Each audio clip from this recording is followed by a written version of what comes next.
Hey, it's Sam. And John. And you can watch new episodes of our latest podcast, OKOP, where we tell the funniest freaking stories on the internet. Like someone making billions off of playing RuneScape? Oh, make those Bitcoin billies. Or the doctor accidentally putting the mistress as the emergency contact instead of the wife. Hey, yo, that sounds like a family feud. Do not tell Steve Harvey. But the point is, we got some bangers. Yes, so if you want to laugh and occasionally cringe, listen now for free wherever you get your podcasts.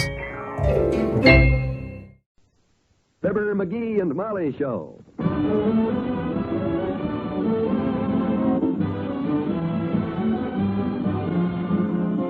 Every weekday at this time, NBC brings you Fibber, McGee, and Molly transcribed. The show is written by Phil Leslie and Ralph Goodman and directed by Max Hutton.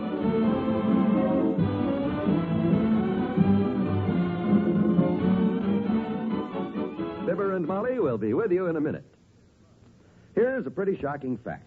Hundreds of millions of people behind the Iron Curtain are victims of vicious lies about the United States. Yes, communism continues to take the initiative in the propaganda war. We must not only stop the spread of communist influence among peoples that are still free, but we must also fight the tyranny of those it has already enslaved.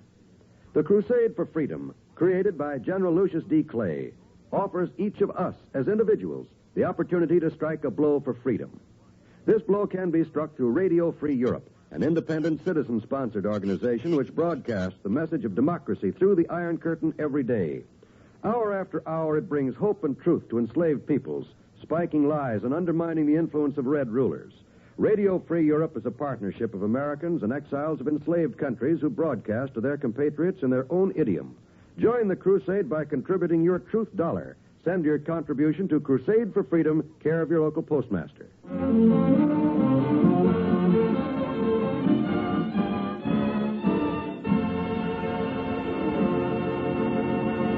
Reams of copy have been written, mostly by men, about the joys and delights of a good cigar.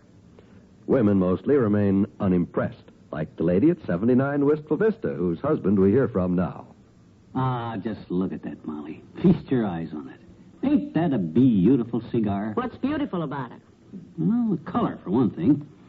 Sort of combines the soft, gleaming beauty of old walnut with the gentle overtones of a Florida tan. Oh, my. And the fragrance. Oh, is this going to be fragrant? Your cigars always are. You never smelled an aroma like the aroma from this cigar, baby. It's not often I can clamp my claws on a gorgeous hunk of Havana like this. 50 cents a copy is a little rich for old Dad's blood. 50 cents? 50 cents. Who on earth was foolish enough to spend 50 cents on that potential pile of ashes and give it away after he got it? Mr. LaBelle, the manager of the furniture store's wife, just had a baby. So LaBelle's handing out the smoke. Is it a boy or a girl? Girl, Colorado Clara. Finest cigar I ever bit this... I don't mean the cigar, I mean the baby. Oh, I don't know. I forgot to ask. Hey, you got a match? Right beside you on the coffee table. Oh. Although it doesn't seem right to light such a fabulous cigar with just an ordinary match. Oh, don't. Why don't you hold it out the window and wait for lightning to strike it? Too uncertain. Well, here we go. Ah, this is truly delightful, my dear. Oh, no. Stick around and feast your nose on what a good cigar ought to smell like. Pull up a chair. If it wasn't so cold, I'd pull up a window. The last time you smoked a gift cigar, the draperies faded, the goldfish died. Oh, I better move that poor parakeet. It ain't often a guy gives me a heater like this one. Come on, Bertie, we'll put you in the kitchen. Don't you worry, you'll get used to these things. When I first married him, he smoked a pipe. There's nothing like the stench of a good cigar. Just look at the texture of that smoke, Molly. That's real quality. My goodness, if it makes you that happy just to look at the smoke, why don't you... Come in. Afternoon, Molly. Hello, McGee. Hello, Dr. Gamble. Come in. Well, bless my soul if it isn't the father of modern medicine, Dr. George Gamble, the inventor of the Gamble method for stretching a simple tummy ache into an appendectomy. Watch the tree there. Oh. Are you ever going to take that... Pardon me, but is somebody cremating an old toupee around here? That's McGee's cigar, Doctor. He knows. What brand of rhubarb is that, Furnace Face? What do you mean, rhubarb? This is a genuine 50-cent Colorado Clara Corona. Sure you don't mean kimono? Smells like a scorched bathrobe. Here, here. I wouldn't worry about it, though, Molly. I have a hunch he'll soon get tired of having hot ashes fall on his sweater and throw that thing away. Don't you worry about the ashes on this cigar, Lumpy. This is the kind of a stogie that I can smoke clear down to my back teeth without the ashes falling off in it. Oh? Don't you know the better the cigar, the longer the ashes will hold onto it? Any 10-year-old corn silk smoker knows that, certainly. Then what do you want to make such stupid cracks for? Oh. I'll bet you $20 I can smoke the ashes 8 inches long on this cigar before they fall off. That'll be a neat trick, all right. The cigar wasn't over 6 inches long to start with. Yeah, it's an even neater trick when you consider that little Noisy hasn't seen $20 in 40 years. Oh, is that... I'll bet you $5 then. $5 I can smoke the cigar till the ashes are at least 3 inches long without falling off. You made a bet, Pigeon. Let's see your $5. Show him $5, Molly. Huh. Well, here goes your next month's allowance, dearie. Don't come begging me for 50 cents to go see Roy Rogers. All right, Fatso, it's a bet. $5. 3 inches of ashes. You hold our bets, Molly. Right, Doctor. I'll drop by later and pick up the money. We'll see who picks up what money. This will be the pleasantest bet I ever won. Yeah, I'll see you later, Sonny. And don't let anything jar those ashes loose. Why, that rat. That dirty double-crosser. Did you hear him slam that door? Trying to make me jump and knock these ashes off. I'll show him who knows a good cigar when it's given to me, and I'll win that bet.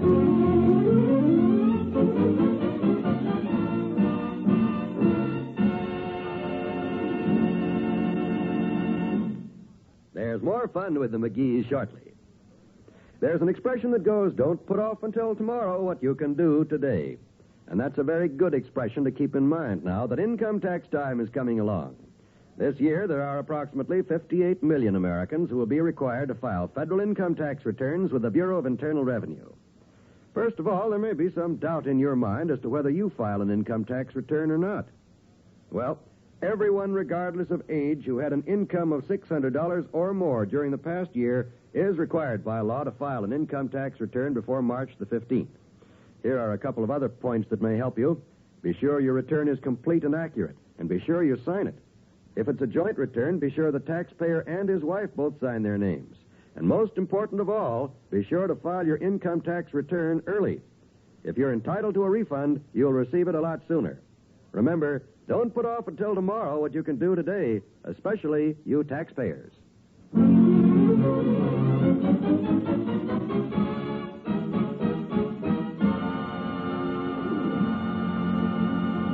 Ah, what a cigar.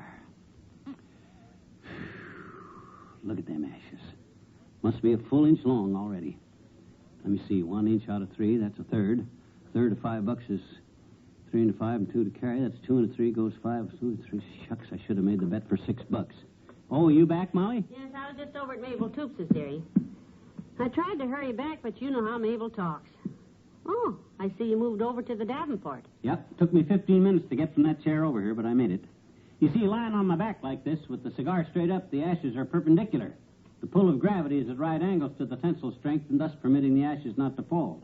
Very scientific. Mm-hmm. I brought in the afternoon paper. You want it? I can't handle it right now. Afraid to take my eyes off these ashes. What's in the paper, anything? Not much. It says Citizen X will be seen on the downtown streets again tomorrow, and a large crowd is expected. Grocery boy! Doggone it, old-timer. Can't you come in here more quiet? You have to slam the door like that. You almost knocked the ashes off of this cigar. Oh, you want them ashes knocked off, Johnny? Here, leave me have it. I'll knock them in the fireplace. No, don't. Get away from me. You can knock them off, Mr. Oldtimer. Oh, that silly daughter. Big, strong boy like him can't even knock the ashes off a cigar? All you got to Get do away is from me, Dad Rabbit. These ashes are worth $5. $5. That little bit of ashes? $5? That's right, Mr. Oldtimer. As soon as the ashes on that cigar get 3 inches long, Dr. Gamble will pay him $5 because... Kids, you've just made me a rich man. What? If Doc Gamble's paying $5 for a little tablespoonful of ashes like that, I'm rich. What do you mean? I got a basement full of them. Been meaning to take them out for years, but I've got them. Yes, but now wait. You I'm rich.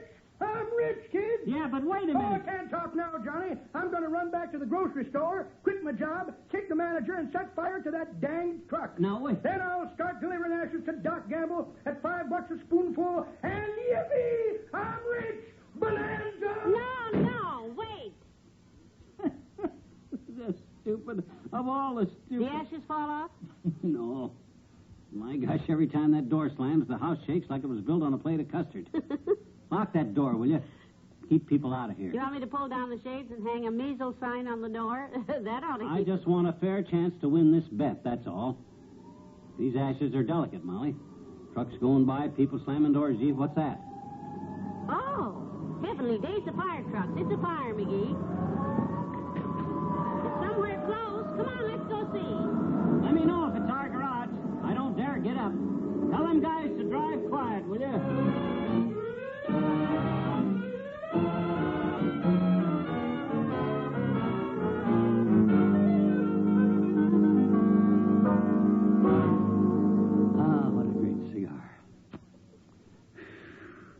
This is the sweetest. Now watch it, Molly. Walk easy. You better tiptoe, Tootsie. Yes, dearie. Is it all right if I exhale now? I've been holding my breath. Yeah, that's okay. Where was the fire? Anything burned? Mrs. Spradley's pork chops. Oh. She got on the phone and forgot they were cooking, and one of the neighbors saw the smoke and turned in the alarm. Luckily, the chops were insured. Ah, just look at them clouds of sweet blue smoke, Molly. Just smell that gorgeous aroma. I think I'll go smell Mrs. Spradley's pork chops. Frankly, I'll be glad when... Hey, I did it. Look, kiddo. I got it made. Call Doc Gamble, quick. Look at them ashes. 3 inches long. Wonderful. Ah, what a cigar. I told old Wiseacre I'd smoke this cigar. Come in. But quietly. I'd have been here sooner to collect my bet, McGee, but I... Well, for Pete's sake, look at that. Looks like you lose your bet, Doctor. He did it all right. I'll say I did. Look at that long puss, Molly. McGee, I didn't think it was possible. No. Pick up the marbles, Sonny. You win. And knock those ashes off before they fall on your face and smother you. I'll knock 'em off when I get ready to, Fatso. And hereafter, don't tell me I don't know a good cigar when it's given to me. Knock the ashes off now, dearie. They'll fall all over the divan. I'll knock 'em off later. I'm enjoying the cigar. Here, give me that butt. I'll knock 'em in the ashtray for you. And No. Let go of that cigar, Doc. You don't do... Oh. Heavenly days. Now you got them all over everything. You two.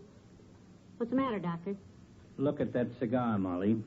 What's that sticking out of the end of it? Looks like a hairpin. Oh, well, what do you know? Who'd ever thought of finding a hairpin stuck in a cigar? A 50-cent cigar, too. My goodness, they ought to be more careful. Now, look out, Doc. Now, you get your hands off of me. Look, you stuck a hairpin in that cigar to hold those ashes That's just on. a gag, Doc. Look out now. Let me up now. You double-crossing... You cheated, too. You slammed the door. Look out now.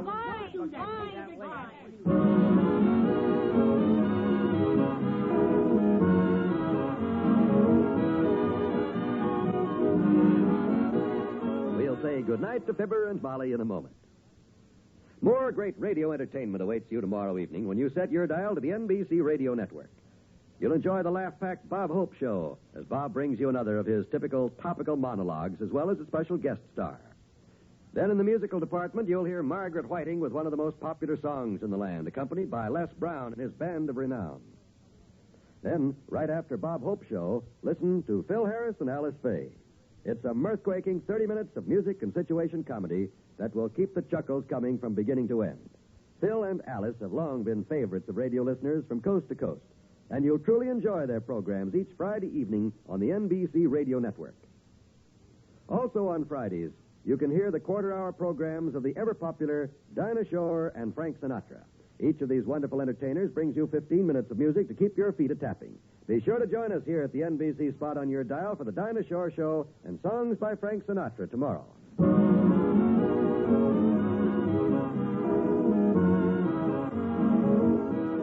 Who's on the phone, Molly? Dr. Gamble. Says the old-timer just dumped a truckload of ashes in the doctor's yard and left a bill for $5 a spoonful. $80,000. Says, do you know anything about it? What'd you tell him? I laid the receiver down and told him I'd call you. Well, you called me. Good night. Good night, all.